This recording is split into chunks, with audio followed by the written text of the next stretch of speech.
It's an opportunity to celebrate Black leadership and Black talent within our country, and an opportunity to really look at the diversity of Black leadership and how we're contributing. I left in 1992.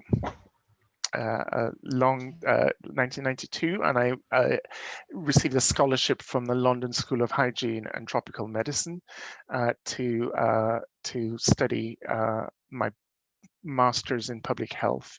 And so I left at that time to do my master's, and then after the master's I stayed to do my postgraduate specialization in public health here in the United Kingdom.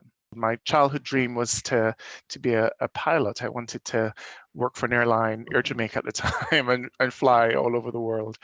But after O-levels and then A-levels, and then going into university, I think the importance of combining the science, combining my desire to serve became stronger. And I think medicine provided that opportunity of challenge, but also an opportunity to contribute in many different ways. And I've never regretted the decision of going into medicine, nor the decision to do public health, which is my specialty. My specialty in public health is an infectious disease epidemiologist.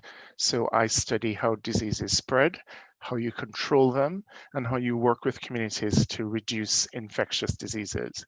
The first pandemic I worked on was the HIV pandemic.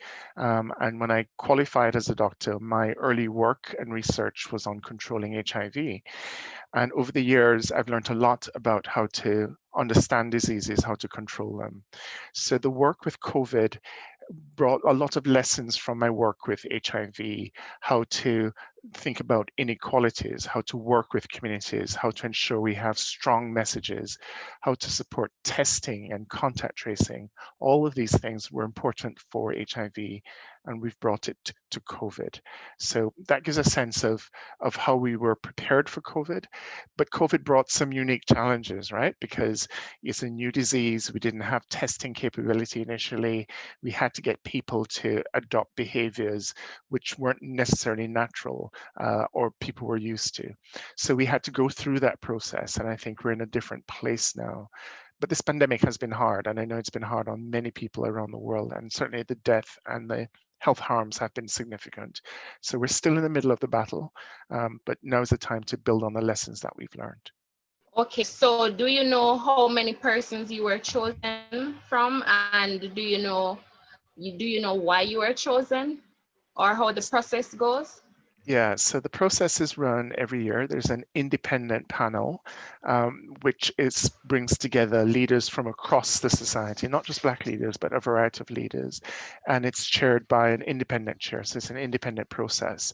And the nominations are sought from a variety of sectors. Members of the public can put their nominations in. And I believe the panel actually looks at the nominations and then comes to their decision. I was not a part of the panel. I was simply informed that I was nominated, and then I next heard that I was number 2 on the list. So the process is independent to my nomination and my recognition. But again, on the list, you will see that there are amazing leaders from all walks of life: artists, musicians, actors, people working in health, people working in business. So that diversity of Black leadership in the UK is celebrated. And I think that the Powerlist and the process of recognizing it, I think, is an important one for the community.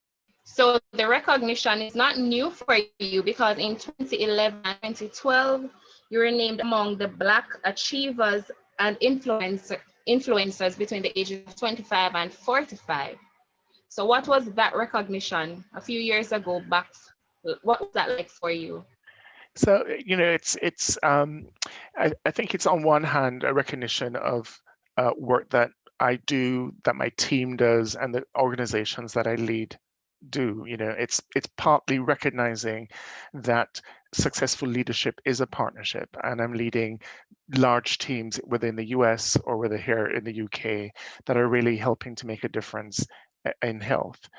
I also think it is a recognition of the fact that you do have Black leadership in different walks of life. And whether you're a scientist or an artist or an actor or musician, we are making contributions to our society. And it's been a privilege to be recognized both in the US as well as in the United Kingdom as I've sort of continued my career and continue to do good work.